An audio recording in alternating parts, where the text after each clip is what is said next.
Hey guys, it's your boy Sammer, of course, with the Loose Cannons podcast. I just wanted to let you guys know how much we appreciate and love the support that we're getting from all of you. We recently hit 1,000 subscribers. For those of you who are new, please don't forget to hit the subscribe button, hit that like button if you like everything we've shown you, and stay tuned because we have a killer show. We have Scott Reynolds, got my boy Christian Chicken Breast, and Stank. We're going to preview a little bit of the Giants game, but mostly talk about the current affair of the Bucs, and of course, go back and look at some of the stuff with the Raiders. Thank you. Go Bucs.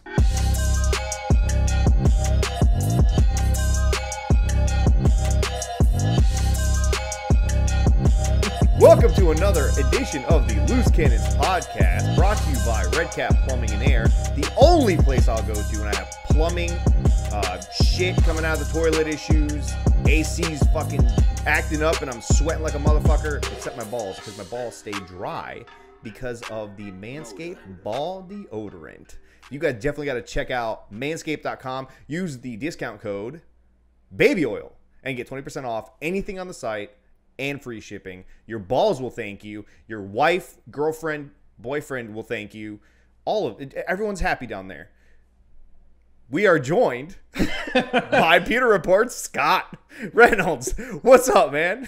Hell of a segue. Guys? Hell of a segue. A great segue. Thank you. It wasn't quite a Mark Cook segue, but it was different, and I appreciated it.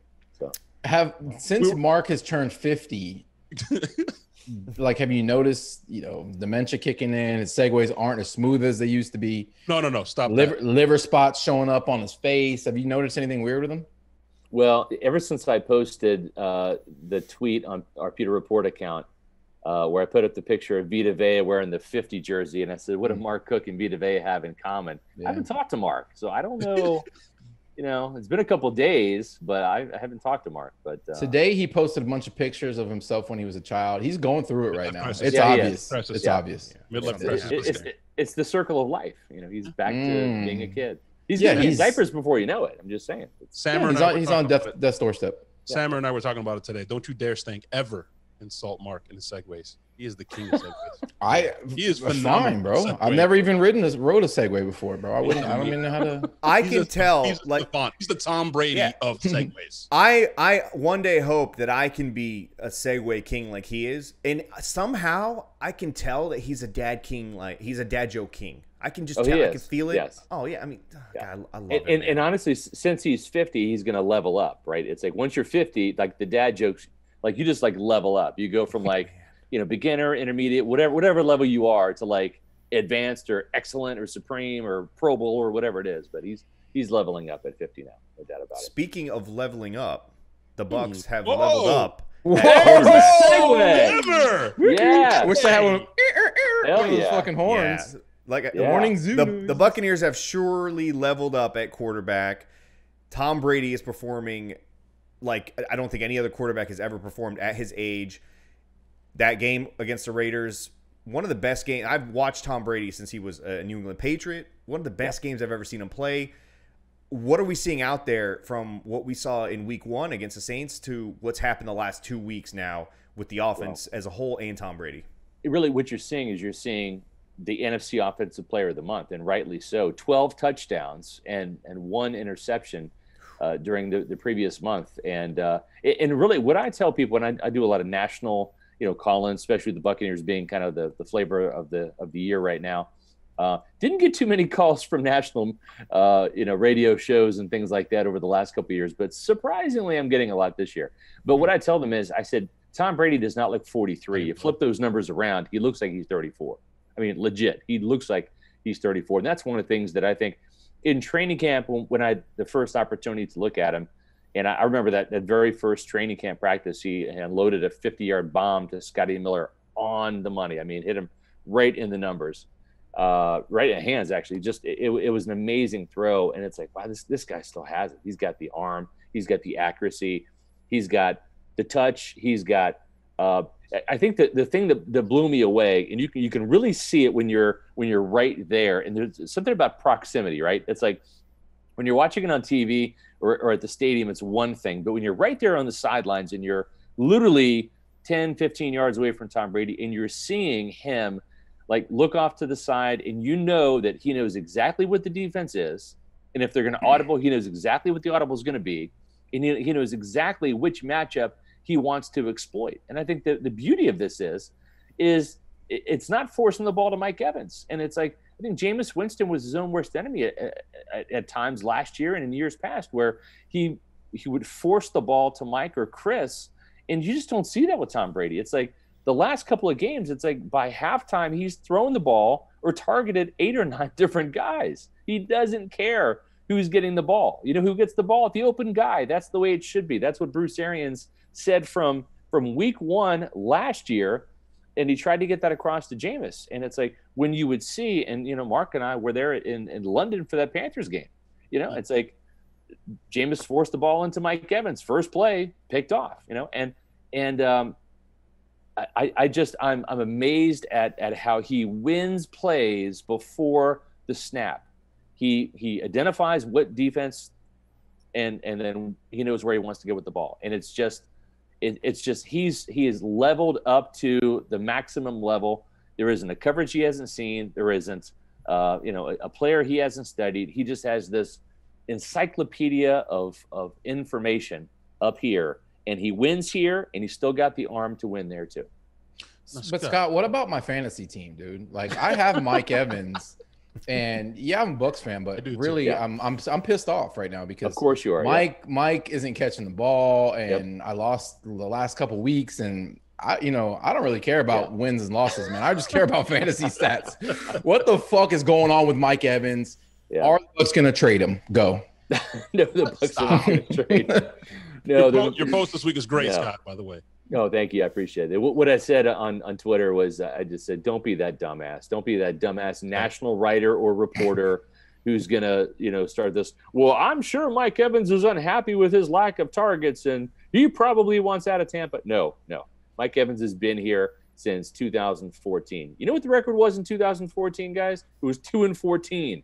2-14. The Bucs went 0 for at home, 0 wins at Ray J that year. That was Lovie Smith's first year. You know what their home record is now? 3-0. You know what it was last year? They only won 2 games at home. They're so far ahead of the sticks right now with this 5-2 record, and soon to be 6-2 when you look at this Giants game coming up on Monday. Tennessee ready? I like the confidence. We're Tennessee ready? Finally? Yeah, Tennessee ready? Pittsburgh ready? Baltimore ready? Chiefs ready? Bring it on. Bring it on. Yeah, this is a team right now that is playing championship level football, and it hasn't even hit its stride yet. That's what's scary. It is scary because this defense can play better. I really don't think the defense played that great out there in Oakland, or I should say Las Vegas. Sorry, old habits die hard. Vegas. But they held the Raiders 10 points below their average, right? I mean, 30 points coming into the game. They held them 20 points and only had 3 sacks. And I thought it was an okay game. It was an okay performance by the defense. But they still won by 25 points, And so to me, it's like this team is not playing at its best. And even against the Packers, like horrible first quarter, horrible. They played great 3 quarters of the game. But we have yet to see what this team can do for all 4 quarters when it's really humming. We're getting there. And I think the best is yet to come for this Bucs team. And it's going to be interesting to see how they can run this gauntlet after the Giants game. Not to look too far ahead, but you've got Saints at home. You've got a Panthers team that's better than we thought. It's going to be in Carolina. You've got the Rams on Monday Night Football at home. You've got the Chiefs coming up. And then what can they do there? Can they split that? Can they go 4-1? Or I should say 3-1. Then you've got what appears to be in December. If this team is healthy, when you talk about making not just a playoff run, bro, you're talking about making a run for possibly the best record in the NFC. I mean, if this team shits the bed and doesn't win out against the Minnesota Vikings, the Detroit Lions, and the Atlanta Falcons twice, then maybe they're not ready for prime time. But I think they are. I think what we're seeing is this team getting better, and they're not even peaking yet. And they've had back-to-back wins of 25-point differentials. So, God, Does Mike Mayock regret passing up on Devin White for Yes, Farrell? yes, he does. He was playing with a chip on his shoulder just a little bit. Yeah. The question I have on Devin though is he's amazing going forward. Yep. From the film study that Ledger's done, you guys have done, you guys do a great job. Is he getting better in coverage, or is it just that's just not his thing, or is it at least are there marks of improvement? Okay, well, see, right, the only way you're going to get better is to do it, right? And so it's a catch-22, Christian, because he's so good going forward. He's so good as a blitzer. He's so good attacking the line of scrimmage that it's like you want to get him better in coverage, but in order to do that, you got to drop him in coverage, right? So you're not playing to his strengths, you're playing to his weaknesses. And at the same time, you're hoping that weakness can eventually maybe not become a strength, but maybe it doesn't become a weakness. Maybe he kind of evens out there where it's not a liability, right? I wouldn't say he's a liability in coverage, but that's not a strength. But the only way to get him better at that is to have him do it. It's just like Monty Kiffin told me. He said, Derek Brooks could have had, 20, 25 more sacks if I would have blitzed him. The problem is he was so gifted in coverage. Mm-hmm. I couldn't blitz the guy out of pure conscience. He could erase Marshall Faulk out of the backfield. He could erase a tight end, just literally obliterate him. And you saw how many interceptions Derek Brooks had. He had more interceptions, I think, than sacks in his career. And it's not because he was a bad blitzer. Whenever Monty blitzed him, he probably got home. It's just that he was so good in coverage. And the Bucs, they typically could rush forward and get to the quarterback with Sapp and either Sapp and Hanatu early on or Sapp and Rice, later on. That they didn't have the need to blitz Derek Brooks. So on the Devin White thing, I think it's a catch-22 with Devin. I think it's a catch-22 because I think that he can get a lot better in coverage, but every time you drop him in coverage, you're playing to his weakness rather than his strength. On the Devin White thing, guys, for the three of you, and I think it was either Stank or Sammer that said, I haven't seen anybody move like that since Brooks, but have you seen a human being move like that? Be out of the fucking frame and then literally destroy. Like, I've never seen somebody move that fast at any position. It was insane. I said it when they showed the replay of him on that fourth down, flying in from the other side of the field to essentially sack and knock Derek Carr into next Monday. Yeah. Dude, his slow motion of that run is like typical speed for you and I in real time, right? That's how fast he was moving. And when you saw it in real time, you're like, holy crap, he's gonna kill him. He's gonna kill him. And he's like flying across the screen. And then the more impressive play for me was the one earlier in the game where he tackles Derek with one hand. Yeah. And not even arm. But it was one hand. It was one hand, right? Yeah. And what was impressive about it was that he was so far away from that play. And Derek was like 1 or 2 yards from the line of scrimmage. He gets to him before he crosses the line of scrimmage, and it counts as a sack. And you're like, how is that humanly possible? When this kid figures out how to cover tight ends and how to stick with that and understand, concepts, it's going to be impossible, man. It's just going to be Derek Brooks, you mentioned Derek Brooks. I was a huge Bobby Wagner fan coming out of Utah State. Huge. And, I've always appreciated his game. I mean, he deserves every prop he gets. And I think that Devin White can have the career Bobby Wagner's had and then some, because I think he is a tick better in terms of speed and athleticism. I think he's as good as Bobby Wagner physically and athletically, but then a little bit more. And, what about I'm sorry, go ahead. I was just going to say, I think that Derek Brooks was special. And I would pair up Derek Brooks and Levante David kind of being in the same class of linebacker. And I think Devin White Watch out. I got filleted for mentioning the two names. Like, people just unfollowed me because look at the stats, they're similar. Yeah. Now the thing is I think Brooks just was a better leader. It was a different time. And I think that Brooks also was they're close, but I mean, in my opinion, Derek Brooks is the best Buccaneer of all time, and I would put Warren Sapp second. But I think Levante David is in that class. I don't think Rushmore.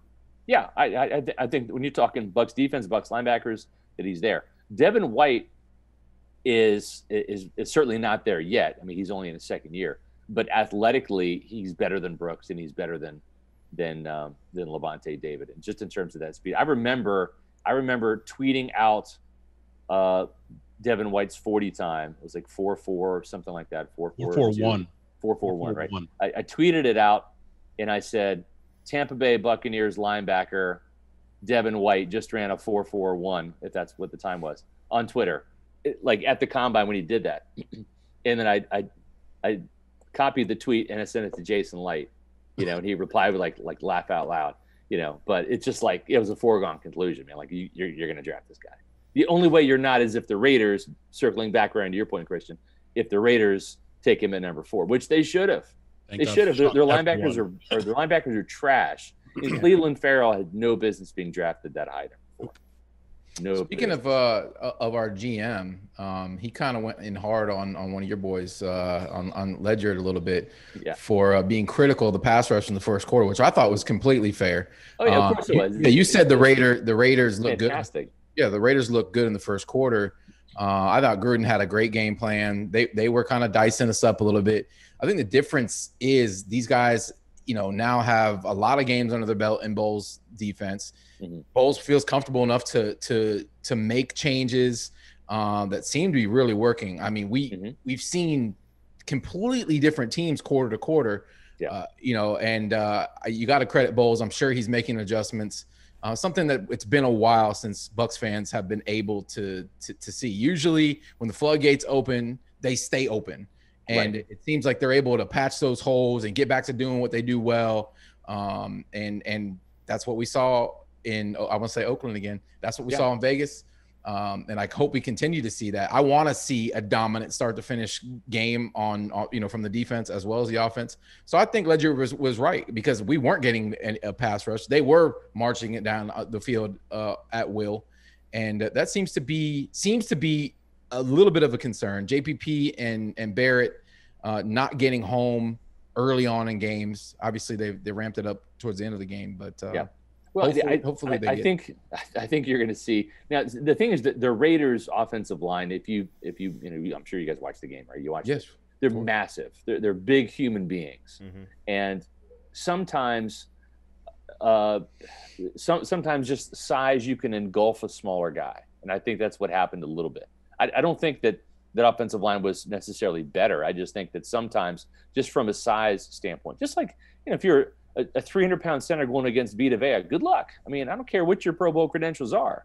If you're a 320, 25-pound center, you got a little bit more, ass to you, and you're going to be able to anchor a little bit more just because of your size than some 300-pound technician center. And so sometimes it's just a mismatch thing, right? And so I think that in looking ahead to the Giants game, and we saw this Raiders offensive line miss a lot of practice time due to COVID, and it's like, here we go again. The Giants offensive line is kind of missing some time due to some COVID tests.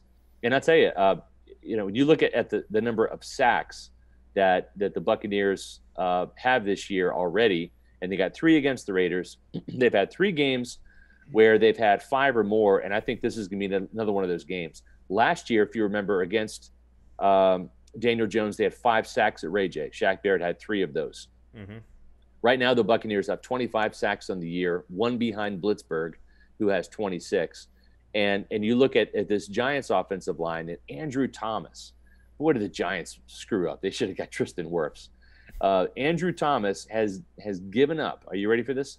Oh boy. 37 pressures. 37 in 7 games. Okay. Nuts. He's given up 6 sacks and 4 quarterback hits in 7 games. Tristan Wirfs has given up 1 sack in 7 games. Is that better? And that was against Khalil Mack. That was against Khalil Mack. Is that better? Yeah, exactly. Or Kenyatta Walker? That's a good question. Worse. Probably worse, Worse. or maybe on par. But I'm just saying, I think when you put JPP coming back to New York against him, I think JPP might be the guy getting 3 sacks in this game against Andrew Thomas, because he has not played well. And if you're going to miss practice time as a rookie against this Todd Bowles defense, good luck. Good luck, kid. Yeah, for sure. Scott. Go ahead, Simon. I was going to ask you. You brought up Scott Ledyard, and earlier in the season, he broke down, I think the article was named "You Have Tight Ends Too" or something like that, where the Bucs just were not, please. They weren't utilizing their tight ends. Yeah. Over the last couple of weeks, even 3 weeks, the tight ends have they felt like a focal point. Yeah. What's changed in this offense? Is it at the beginning, Christian pointed it out, and we kind of noticed it the first couple of weeks. It didn't look like it was at all Tom Brady's offense. It was just BA's offense. And then as the season has gone on, it's slowly become Tom Brady's offense with a few shots down the field. And like, what has changed, or is this just simply them learning and getting comfortable with each other, or is this Tom Brady kind of pushing his system onto the players that are available at the moment? I think really what it was is just finally getting the coaching staff to read the articles at PewterReport.com. I think that was pretty much it. Clearly. I mean, it was just that simple. Yeah. Scott, before you answer that, though, did anybody see Peyton Manning, by the way? Yeah. That was breaking news. No, but did you hear his comments? Yes.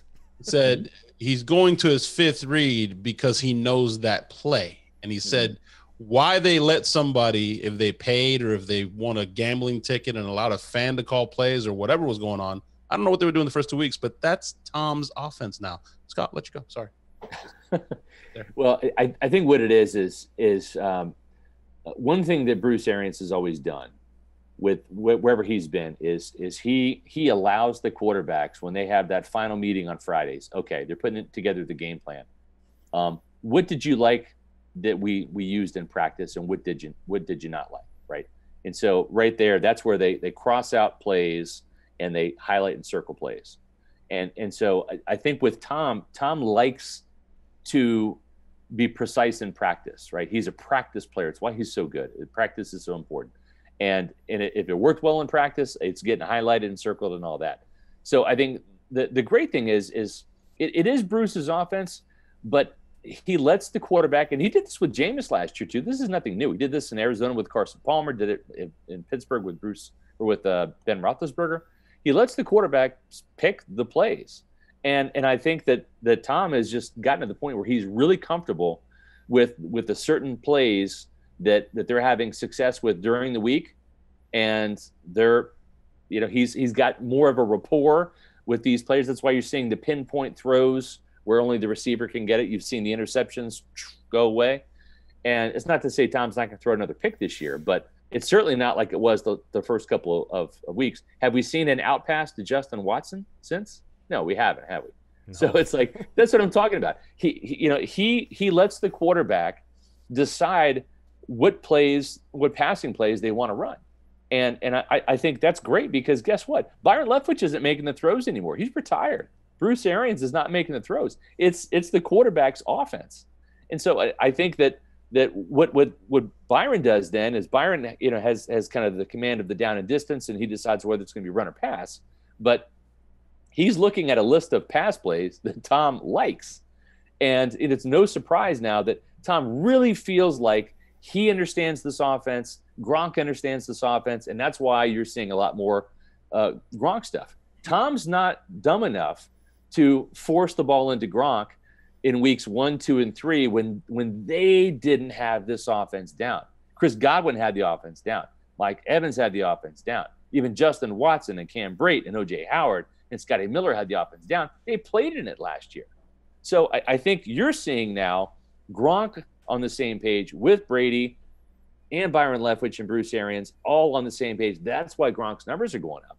And that, I think, is why you're seeing Brady's touchdowns go up and the interceptions go down. It's just the comfort level. He's picking the plays that they feel comfortable with. Scott, I want you to jump inside a time machine with me real quick. I'm going to do this is a Christian type thing. I want you to jump in. Hey, I want you to jump inside. Huh? Just Scott? This is for just Scott. Not us? Okay. No. Travel back a year with me in this time machine. You're sitting in Raymond James Stadium. The stadium's full of blue jerseys, and we're looking good on offense, and the game's on. Danny Dimes runs it in on 4th down, and then Jameis throws the bomb down the field, and then Matt Gay misses. I don't know. Whatever. Something happened at the end of that game. He kicked and he missed. You're right. Where were you? What was your emotional state Tell me about that experience for you last year, because I'm like that little boy who gets, has been abused, hiding under the bed right now, because we're facing the abuser again this week. And everybody else is like, we're going to kick their asses. We're going to put 60 on them. And I'm over here scared, biting my nails off. Well, I'll say this. I really don't get too high or low with Bucs games anymore. I really have kind of found my Tony Dungy. I found my Tony Dungy. I think early in my career, before Gruden got here, I was probably more like Gruden when it came to wins and losses. But I've just found that in order for me to write with the level head and not get too emotional in my writing, and there's times when I do. There's times when I mean after the Redskins game, in Lovey's second year, I'm like, he's got to go. Sorry, he's got to go. This is ridiculous. He's got to go. So I will write with some emotion to it when I have a strong opinion on things, and I gave Schiano some time, and it came to a point when he had to go. I gave Raheem some time, and it came to a point when he had to go. But to your point about the kick, I would just say that the emotion I felt was kind of like exasperation, and only because, Jason Light gets knocked, and I've knocked him, and he and we butted heads a little bit, and he, and I'm kind of in line with Jason Light's thinking a lot of the times, and I told Jason, I told him a long time ago, I said, I support what you're doing. Like I get your big picture and, and building the offense and building an offensive line and getting a couple linemen, and then getting weapons and then working on the defensive side. You can't, Rome was not built in a day, right? Like you can't do it all. You have 7 draft picks, not 17. So I've understood what Jason Light has done. And also I get, maybe not the second round drafting of a kicker, but it's like when you look at what Jason Light's tried to do with kickers, right? He has traded for a kicker in Kyle Brinza. He has signed veteran kickers in Canton Zero and Nick Folk, and then now he's got one in Suckup. He has drafted 2 kickers. He has thrown the kitchen sink at that position. That position has been his Achilles heel, and he knows it. But it's not like he's just sitting there, fingers crossed and like, well, we'll see what Matt Gay can do his second year. No, get Matt Gay some competition. Get him a veteran in there, Ryan Suckup, and may the best man win. And my second draft, the kicker didn't work out. Oh, well, who cares? Jason doesn't have an ego. He really doesn't. He doesn't really care about whiffing on a player. I think you've seen that. The first year, right? Yeah. He plays a role, and not all these guys were his. Some of these were Lovie Smith's, but Anthony Collins was his guy. He'll tell you that. Michael Johnson was not. Luke McCown was not. Alteron Werner, I think was kind of a 50-50 kind of thing. But it's like, they brought in a lot of guys that first year, and a lot of those guys after that 2-14 season were gone, including Michael Johnson. And they had to eat some cap room. But he's not going to hold on to a mistake. I mean, when I first started covering this team in 1995, it's like, I remember Warren Sapp coming in, and, I didn't have a great relationship with Warren in 95. Nobody did. But in 95, he's like, who the fuck is Eric Curry guy? Like, who the fuck is he? Get his ass out of here. He sucks. And it's like, well, he was the number 1 draft pick a couple of years ago. Like, don't care. Don't care. Exactly. Right. And it's like, I think Jason Light kind of has that same MO. I don't care how much I paid you the year before. I don't care if I drafted you in the second round. Like, if you can't play, like, I'm moving on. He didn't hang on with Hargraves last year. Exactly. He's not afraid to. That's refreshing. To take a gut punch. Yeah, it is because I've been around the. Mark Dominic's, the Bruce Allens, and the Rich McKays. And I think Rich McKay honestly was the worst one in terms of hanging on the mistakes. I mean, Kenyatta Walker was a first-round pick. Super Bowl champion Kenyatta Walker. Y'all need to put some respect on that guy's name. He's got a ring. He does have a ring. As a right tackle, he was drafted to be a left tackle in the first round. And Julius Peppers still lives under his bed. Oh yeah, he does. He lives. Julius Peppers lives under a lot of people's bed, in his head, and in his head. Yeah, whatever you said. But no, that's the thing that I like about him, and I know I'm taking a long time to answer this question, but I would just say exasperation, because it's like, is this team ever going to find a kicker? Is this team ever going to live down the Mark Dominic curse, of cutting Matt Bryant? I don't even remember what the question was. I don't even know what we're talking about. It's all good. It was a great answer. Brett Favre. Listen, But speaking of Jason Light, though, I think it needs to be said. He put some respect on that man's name. Fuck Kenyatta Walker. Mm-hmm. I mean, look at, we keep saying, oh, well, Tom Brady doesn't come here without talent. But if you start naming the talent, like Mike Evans, Chris Godwin, Scotty Miller, like Tristan Wirfs, Kappa, the entire young secondary that everybody's Devin loving White, right now. the whole secondary. Yeah, like, and you know what else? He fleeced Gettleman for a third-round pick for Jason Pierre-Paul. Fleeced him. That was one of the best deals. And it's like Jason Light's drafted a lot of good players. We're seeing Devin White now and Tristan Wirfs and Antoine. I mean, we're looking at Jamel Dean. Yeah, we're looking at his handiwork, right? But let's not forget, he kept Levante David, in Tampa, right? It's like, honestly, I'm gonna say it. It's like Ndamukong Suh, especially for this defense, is an upgrade over Gerald McCoy. He made the right move there too. Ooh. But the thing is when you look at Jason Pierre-Paul, like it's almost like that deal gets like. It's kind of like an under the radar type deal, but like that was a third-round pick he dealed. The McClendon deal was a great deal. The McClendon deal was a great deal. Yes, absolutely. And the late round draft picks. I mean, you got Marpet, where we get drafted today, he'd be a first-round pick. Yeah. Kappa is holding his own at right guard. Yeah, he's done a great job. Marpet was a third rounder. That entire offensive line is second round. Jason Light. It was a second round pick. Yeah, it was. Marpet was the second. Kappa was the third round. Yeah, we had 2 second-round picks that year. It was Donovan and Marpet in the second round. Yep. Scott, I hate to be the one to piss in everybody's Cheerios because I'm the positive guy. I'm the glass half full guy, right? I was an advocate. I wanted to bring Brady here. These two fuckers made my life impossible. You should go back and listen to the episode, guys, where they literally abused me for a fucking hour and a half. We'd be 6-1 if Jameis was here. Yeah, but it was never about Tom. Hey, I'm going to tell you like Kevin. Shut up, Sammer, on your own show, okay? It's my turn. I have the mic. I was an advocate for Brady. I had to take my freaking lashings with these two, and then I ended up being right, Scott. Yeah. Yes, you did. Yes, you did. Yeah. Scott, is there any concern? I want to piss on everybody's Cheerios. 43 years old. Mm-hmm.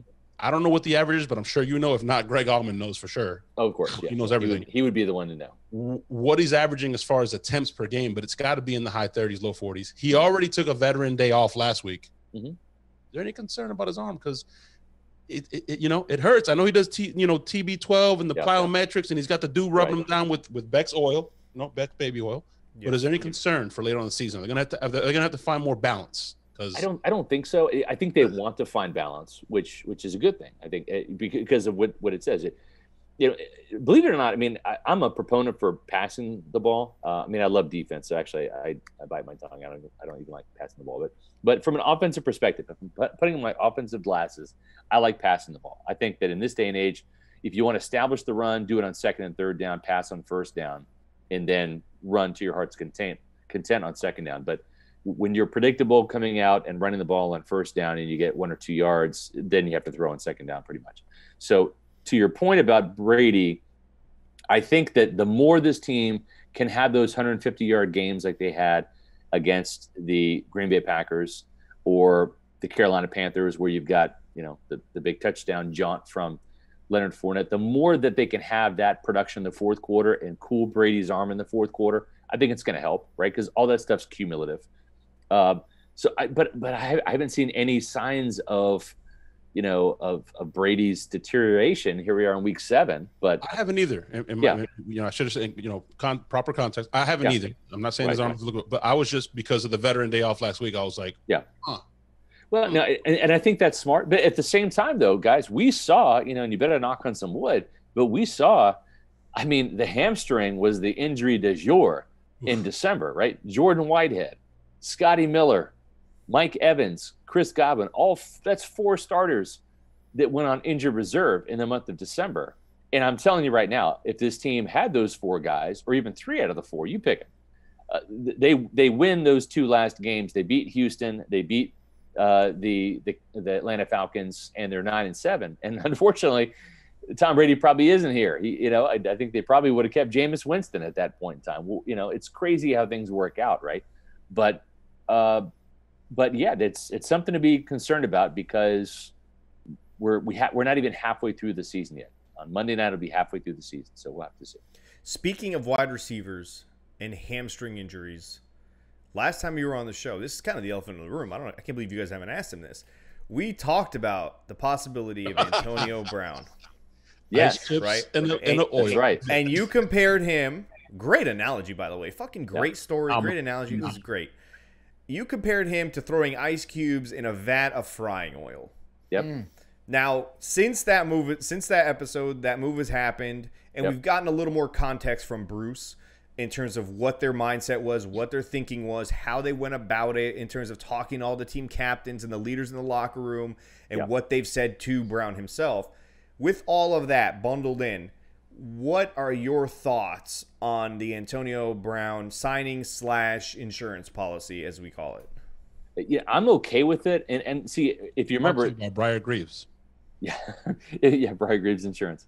The thing is when you look at what I said that Friday night, and I meant it because the words were coming out of Bruce's mouth. I thought the dynamic between Bruce and AB was unhealthy based upon the comments, the diva comments and all that. And he's the head coach, and I didn't think that Bruce wanted him. What I should have surmised was that Bruce is 68 years old, and what he really wants is a Super Bowl ring.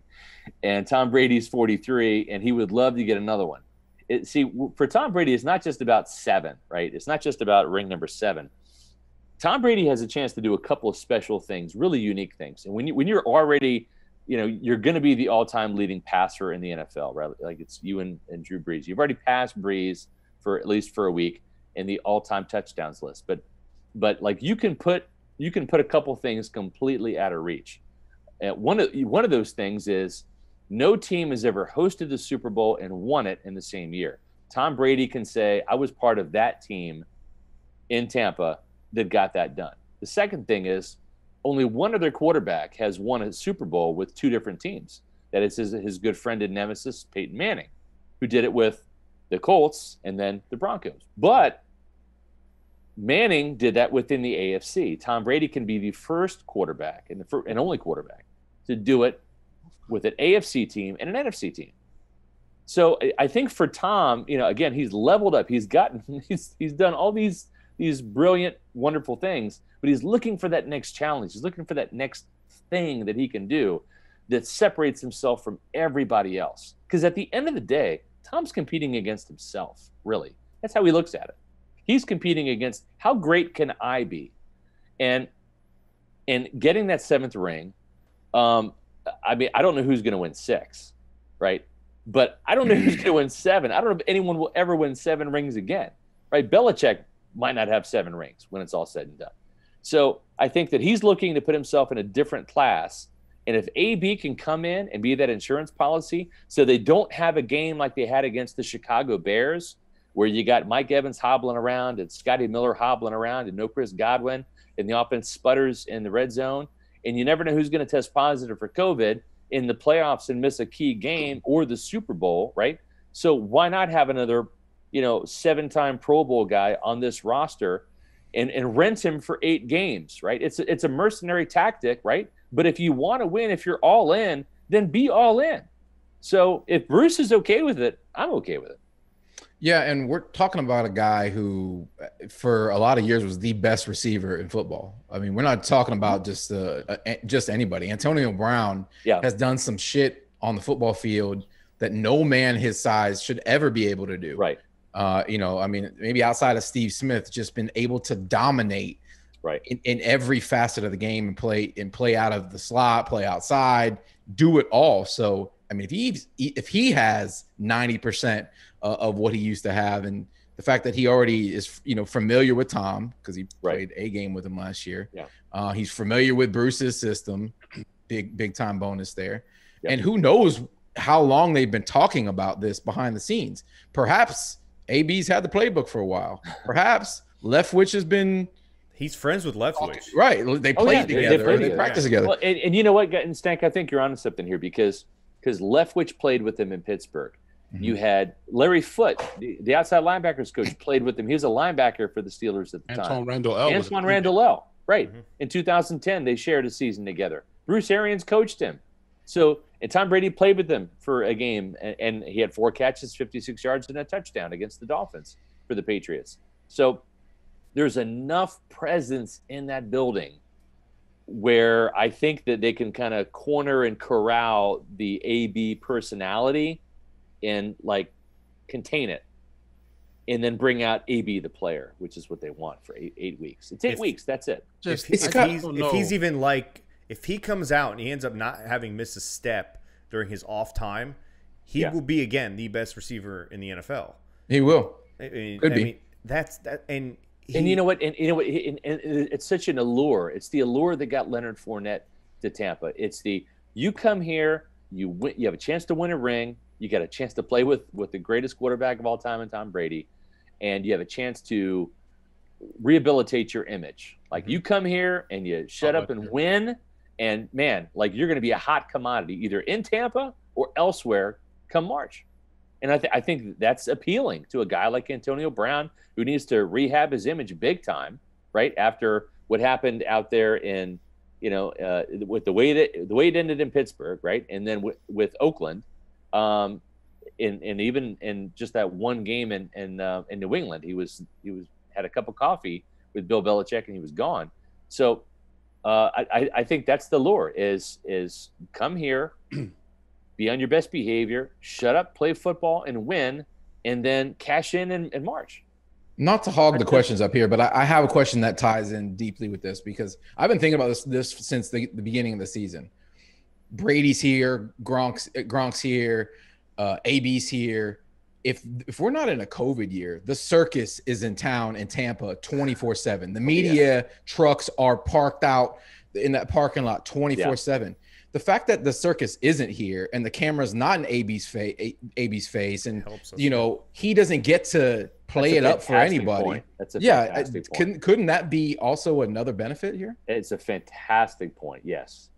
And I hadn't even thought about that myself, but yes, that's huge because the PR staff will put whoever they want on the Zoom calls, right? And you don't get to go up to AB's locker. I've not stepped foot in one Buccaneer place this year, nor will I, nor anybody from the media. We're not allowed to.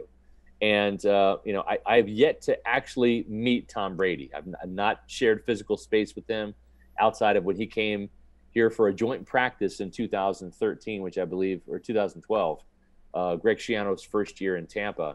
The Patriots came down here before the preseason game and had a joint practice or two with the Bucs, and that's it. And I mean, I'll meet Tom in 2021.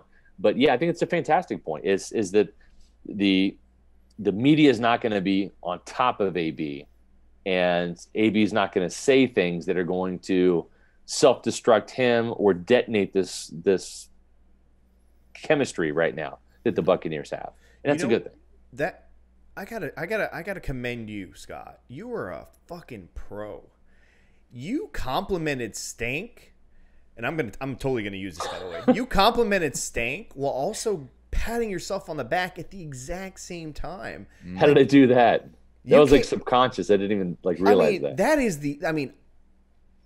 That's amazing. I can't wait to do this to everybody who says anything. That's a fantastic Sammer point. feels like Josh I'm surprised. I'm surprised I didn't even think. You said that's a fantastic point. I didn't even think about it. Whoa. Okay. Humble, huh? Well, yeah. Scott's a vet, bro. He's not the goat in this media market for no reason, bro. But I mean, I'm also telling on myself too. I could have easily said, "Oh yeah, Stank guy." No, that's exactly what I was thinking too. I'm being honest. I didn't think about it. Yeah.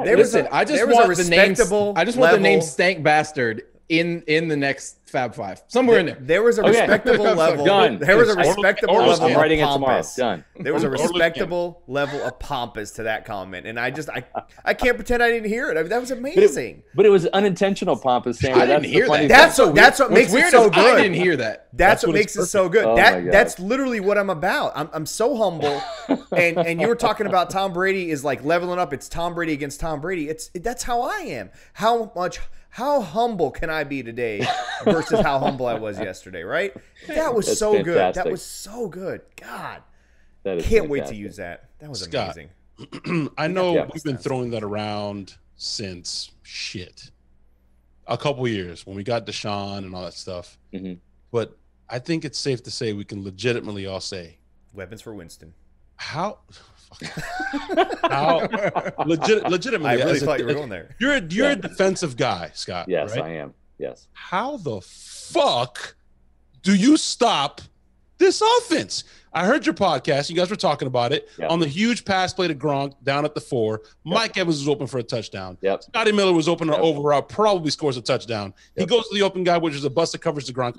What the fuck? Like, you sprinkle AB into this? How do you stop this off with that guy dealing? Yeah. With Brady, like, what?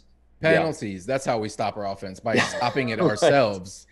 That, we're getting behind the chains like we did in Chicago every fucking other play. But with Antonio Brown, you could run a crosser with that guy, and you get like 20 yards, 15 yards back on any penalty. I mean, it's not that. I mean, the thing is when you have this arsenal fully stocked and healthy, right? When everybody when it's all hands on deck, I think you're looking at at certainly more 3 wide packages, and why not, right? But I mean, the 4 wide packages that you could have, you can go empty with Gronk, like as your flex guy, right? Your H-back almost, right off the line of scrimmage. Scotty Miller, Antonio Brown, Chris Godwin, and Mike Evans. I mean, and if you put like Mike in the slot. Didn't Bruce say he wants to see some packages where Mike and Godwin are on the inside and AB and Scotty on the outside too? Oh, that's deadly. That is deadly. Who's gonna watch that? That's deadly. Yeah, I mean, you remember like the Batman movies, right? The Joker, right? Like he had the permanent smile. That's going to be like Tom Brady coming out of the huddle, like, just like Kyler Murray, just throwing the ball. Yeah, exactly. Yeah. So it's crazy. And the thing is like, again, I belabor this point, but when I was the infamous Pop Warner defensive coordinator, right? There was a couple of things that we hated. Like, we hated jet sweeps, and because they're so hard to defend, even at like the Pop Warner level, right? Because you got a guy that's literally running full speed, like before the handoff, right before the ball is snapped, he's running full speed. Your 11 guys are static, right? They're like waiting for the ball to be snapped, and you got one cat that is just, and the quarterback, if it's executed properly and not fumble, like when we're talking like 9, 10, 11-year-old kids, if it's executed properly, like it's a problem. And I remember, there were times, and we had a really good defense. I mean, we had some good kids, we had good schemes, but it's like first down, jet sweep, 8 yards, right? And, I'd be like, oh shit, like, oh God. And then they wouldn't go back to it. And I'm just like, what are you doing? It's like, you got 8 yards. I would run it on the next damn play. I would run it until we can stop it. And so many times, and this is why I hate offense, because offensive coordinators are stupid. I'm just telling you right now, they are. And Todd Bowles will agree with you. He'll agree with me. They're stupid because they outsmart themselves and they don't go back to what's worked. I even asked Bruce Arians last year in a press conference. It blew my mind. Right, they put in T.J. Logan for one play. They ran T.J. Logan, fastest Buccaneer offensive player, out of the backfield, 11-yard, a reception, like boom, first down, like 11 yards, move the chains.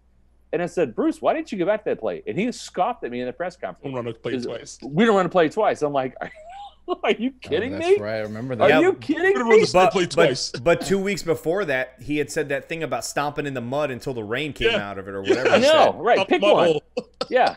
Pick one. So John Gruden, I can't get them both on the field at the same time. Yes, you can. Yes, you can. Yes, you can. You certainly can. Run out there. You're the head coach and the offensive coordinator. You can do that, John. And so my point is I'd go 4 wide receivers and then have either Gronk out there or Rojo in the backfield, and I would just say, like, show me what you're gonna do defense. Are you gonna like vacate the box and do cover 2 or quarters because you're scared to death of what we have in the slot and outside? And if that's the case, I'm going to run Rojo against 4 defensive linemen and linebackers that are going backwards all day long. And I'm just going to sit there and like let Brady, you decipher what the defense is going to do. And then you determine whether you're going to hand off or you're going to throw and which guy you're going to go to. To me, with Antonio Brown, if he's up to speed and you go 4 wide with either Gronk and go empty or Rojo or Fournette in the backfield, like, that scares the shit out of me as a defensive coordinator. That was going to be my point, that bringing in Antonio Brown and running that 4-wide set with either Fournette or Rojo sitting next to Tom, that move actually helps our running game because there's no longer going to be that stacked box, and Tom basically has to look out there, decipher what's going to happen, and just give. And he did so much of that when he was in New England, right? He would spread it out and just hand it off when it was necessary. I mean, guys like that Rex, whatever his last name is. Rex, what's his Burkhead. Chapman? Burkhead. Rex Burkhead. Who the hell's that guy? You guys freaking running all over teams and getting touchdowns and in playoff games. Like, you know who's a free agent next year, right, Zammer? Rex Burkhead. James White. Oh, we don't need him. Hey, Scott, real quick. What you described to me, and I hate to give this guy any credit, is what Sean Payton does well. He will run the same play over and over and over. It'll run it to the right and then to the left and to the right. And they make it look easy, but it's like, okay, is anybody going to cover fucking any running back coming out of the backfield when we play against Sean Payton? Fuck Sean Payton. That's why he runs the same play, because he's over there doing fucking bumps and shit. But people think he's a genius. He only has like 6 plays. You know what's a great idea? We should run the same fucking play over and over again. And by the way, Scott, you don't know this about me, but I was also a Pop Warner Pee-wee defensive coordinator. Yes, there you go. I coached for the North Tampa Hawks when they were an organization, and the University Bulls when they were an organization. Neither stay around for very long, but I know all about that. I know about wing tee and all these old crazy motion, old-fashioned running games that we faced on a consistent basis, and they were hard as hell. That's cool. That's cool, Stank. But listen, that's cool. You both were D coordinators. You want to act like you're on the same level as Scott. We are. We're coaches. You're not. But you're not. You know why? Why? Well, Scott hasn't done too many video podcasts, and I think I caught a glimpse of it. Scott, show him your blocked punt. You never blocked the punt, bitch. Show him the finger, bro. Me? Oh, God. Did I block a punt? Show him the Torrey Holt. Show me. You got to block. Boom! Yeah, right there. Forever. You never blocked the punt. This is the good one. That one's not so good. You never blocked the punt, Stank. Yeah, but I did cut my fingers off on the table saw. Hey, Scott. Hold on. Listen. I'd like to take credit for the block punt, but it was a total Moses moment, right? It's like, for whatever reason, I'm literally lined up in the A gap, okay? And you get the long snapper and you got the guard. And I have no idea why the long snapper hiked the ball. It went to his right, which was my left. And the guy I was in front of the guard actually went like there. And the personal protector stayed on the outside. Maybe he was supposed to pick me up. I don't know what their scheme was, but it like parted like Moses, and I was slow as shit. But it's like I literally took about 6 steps, and I just did this, and I caught the tip of the football right there on my finger. And see, like back in the 80s, this was 1980, 87. Mm-hmm. We didn't have these orthopedic surgeons back then, right? So what Coach did was, and I dislocated this one, and then this one was really fucked up. And what happened was, we had these things called popsicle sticks back then, right? Mm-hmm. Like you had popsicle and you had popsicle sticks. So what the coach did was he's like, come here, like that, like popped him back in place. And he put like 2 popsicle sticks here and like used surgical tape. And so the rest of the season I played with these 2 fingers taped together, and he says, oh, it'll heal, it'll be fine. It's like he's a PE coach. He's not an orthopedic surgeon. But being a 15-year-old kid, I was like, okay, coach, whatever, And, like my mom's like, do you need to go to a doctor? I'm like, nah, the coach said it'll heal. Here it is. Like, you hear that, Chris Godwin? On it. You hear that, Chris Godwin? Popsicle sticks, Chris. Speaking of broken popsicle sticks. Ronnie Lott cut his fucking finger off to keep playing. Chris, that's true. What are you going to do for this team? Scott, this will be the last one. How much of the Godwin injury is the Bucs blowing a little smoke up our asses in terms of the timetable? What do you mean? He's broke his finger. They said on Sunday. You never know. Yeah. Hey, he broke his finger on the touchdown catch. Yeah. Tom Brady threw a pass so hard at 43 that it broke a receiver's finger. Like, what? Brett Favre can throw the Tom Brady, Right. Boom, broke his finger. I think the better question, the question you want to ask me, Sammer, is this going to affect Chris Godwin's contract negotiations? The fact that he is not anywhere close to a 1,000-yard season. right? Isn't that what you want to ask me? No, it's not. Yeah, that's what I heard. That's what I heard too. Yeah. I was going to get to that. I was just curious how they were so quick to tell us, oh, yeah, no big deal. He'll be back next week. Like, it just seemed a bit. Yeah, I think there's a chance, right? And I think there's a chance, and I think the Bucs are optimistic. But we'll see. I mean, listen, to me, and I think I shared this on my last podcast with you guys, Rondé Barber, I see the Sammer, you got the jersey back there, #1 all-time favorite Buccaneer guy that I covered, broke his thumb and he had surgery on Monday, I believe, after a game, and had like pins put in his thumb, and then he casted it up and was out at practice on Wednesday. And like they diagnosed, they said, oh yeah, you got to have surgery. And this is like Monday after the game. It's broken. We need to have surgery. It's like, okay, well, like, let's have surgery. Well, we got to schedule surgery. Like, no, now, bitches. I got practice on Wednesday. Like, are you kidding me? So they like took him right in, got him hooked up. He caught, and I want to say this was against either the Packers or maybe it was the Ravens. He had 2 interceptions with a cast on. I remember that shit. Right? Yeah. Wow, and that was the year that he had 10 interceptions, his career high. It was 2001. He led the NFC in interceptions that year. And he had 2 of those in one game with the cast on. So, I'm not putting it past Chris Godwin to come back. And I mean, obviously he's a receiver, right? I mean, he's got to have a lot more fluidity with his hands than Rondé Barber, as a defensive back. But, I'm not going to put it past Chris Godwin, who has played through a lot of pain before. He's played with knee injuries, hamstring injuries, everything. He's a warrior. He's like Mike Evans' little brother. He is. I mean, those 2 guys are peas in a pod. Unselfish players, completely selfless, team guys all the way, extra effort, great leadership qualities, tough as nails, never let you down. And I think that the thing that's hurting Chris Godwin, though, is just all these injuries, like in a contract year, that's tough. But and that's good for us, though. That kind of helps the Bucs. It's good for Mike Greenberg, the Bucs cap wizard, and Jason Light. It helps when it comes to negotiations time. They don't let Chris Godwin leave this organization. No way, right? You've been around a long time. I don't think they do. Yeah. You've been around a long time, and it's kind of the same thing. Stan was an excellent. I'm sorry, Stan. I didn't mean to speak over you, but yeah, you did. 13, I've been doing it to you the whole damn day. Keep going. 13 is my favorite player, and we addressed that about the people. Don't be the dumbass guy that's gonna. Yep. Is there a way, Scott? You've covered this team a long time. You know Jason Light. You know how he moves.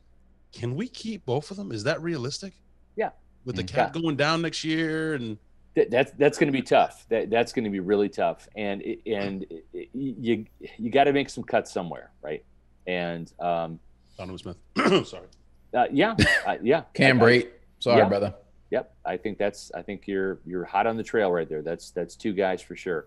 And then I'm Brady. telling you, Sue might be gone next year too. Stop. Sue, yeah, and at the same time too, you might have to go to some guys and say, how much fun did you have winning a Super Bowl or coming close or playing with Tom or whatever? I like how much fun did you have, and do you want to do it again? And if you do want to do it again, well, we need to make this work, and we need you to be the team player that Mike Evans has been, and Ali Marpet's been, and all of that, and Cam Brate's been. And maybe it's Gronkowski coming back, but coming back at 7 rather than 9, right? Maybe it's Shaq Barrett saying, we're not going to franchise you again. We'd like to have you back. You fit in really well here, but, didn't have 19 sacks again. Yeah. So it's going to be tough. There's going to be some tough decisions. But, guys, I'm telling you right now, and I've heard this from the powers that be at One Buccaneer Place, we're getting some juicy stuff. The names that you will see being cut next year, you will see franchise players, Pro Bowl caliber players. It will be a bloodbath in the NFL. You're talking about across the league, not I'm saying Tampa. Across the league. Right. I'm saying there are teams with some bloated salaries coming up that will have to make some of the toughest decisions of their lives. The Saints are fucked. They are. This is it. 2020 is it, and Drew Brees will not be back next year, and the Saints will have to do a lot of cutting, not just letting go of Drew Brees and not re-signing him. They're going to have to do a lot of cuts. For as fearful as I am, I was talking to Beck the other day. I don't think he stays in New Orleans. I don't think they can afford him. I think the year off, the third, New Orleans. I think he's done. I think the year off. Well, no, Drew's going to be done, but I'm saying the fear of us, of Jameis haunting us in the NFC South for the next 10 fucking years. I don't think they're going to afford Jameis. I think the year off and no COVID and him getting this, sit in front of people. And you've talked to Jameis. He's a phenomenal young guy, bright. Absolutely. Get to shake somebody in the hand and see what the hell is going on. And he was productive. I don't think he stays in New Orleans. I think maybe the Colts. Wishful thinking, Phillip Rivers hasn't looked too good. Wishful thinking. He's coming back to haunt us. He's not coming back to haunt us, bro. Let it go. I tell you, for whatever reason, Sean Payton just has this hard on for Taysom Hill. He does, and Jameis better. It's weird. Yeah. I agree. It is weird. It's weird, and he's forcing it to work.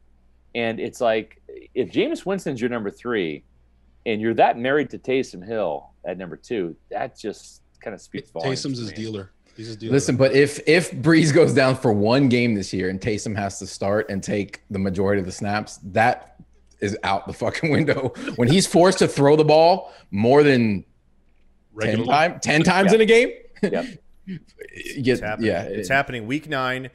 Drew Brees is going down. They're going to trot that dumbass out there, and we're going to see Cokehead on the sideline just have a meltdown. It's going to be great. I can't wait. Hey, Scott, thanks so much for joining us. Absolutely. I love it, guys. This is fantastic. Let people know where they can find all your amazing content if they don't already fucking know. God. Well, I'm on once a week at the Loose Cannons podcast. Hey, once a week. You heard it here, baby. You heard it here. You can check out all of my work and all of my boys' work at PewterReport.com. You can follow us on Twitter at PewterReport, on Instagram at PewterReport, and we have got a Facebook page. You can type in Pewter Report and find that too. And on YouTube, Pewter Report TV, we do our podcast, the Pewter Report podcast, 4 times a week. We do a post-game show. And then usually, this week could be a little different with the Monday night game, but usually we have podcasts on Monday, Wednesday, and Thursday at 4 o'clock. We have a guest usually on Thursday, kind of previewing the week ahead. But it's a lot of fun. Myself, John Ledyard, Mark Cook, Taylor the Grizz Jenkins, and Matt Matera.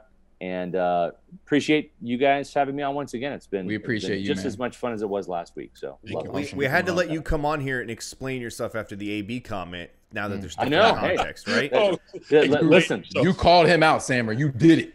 You know what? No, I was giving him a chance to, because there was different context at that time, right? And now this time it was different. But you know what? But listen, I mean, when it happened Friday night, I was shocked. I'll be the first one to admit. I mean, I get paid to be an insider, but I didn't see it coming. I heard some of the rumors and the whispers that Tom Brady was kind of like pushing for it and all of that, and there were some people in the building. But I thought Bruce would kind of be that water line, if you will, the line in the sand, if you will, and just based on his comments before. But again, I think it got down to, if you're gonna go all in, why not go all the way in? And they're all in. And I think that Thursday night game that shook up the building for the better. I think it forced the personnel side to say, gosh, I mean, could lightning strike twice? I mean, we saw it a little bit in Thursday. We didn't have Godwin, Evans, and Miller were hobbled. Golly, the wheels fell off the wagon in December, right? When these guys were all hamstrung and were out. So do we need another piece? There's no Brashard Perriman this year. Do we need another piece? Yes. So I think that Bruce and Jason and Tom all kind of got on the same page and said, why not rent this guy for 8 games? And cross our fingers, see if this thing can work, and let's go. Let's win this. By the way, everyone out there, his answer was beautiful. It was perfectly articulated. That's why Scott should be our Hall of Fame voter, people. Did you see how he just swayed us? We came in here like rabid piranhas, like, Scott, answer for yourself. You said fucking ice dip in a hot bath of fucking oil.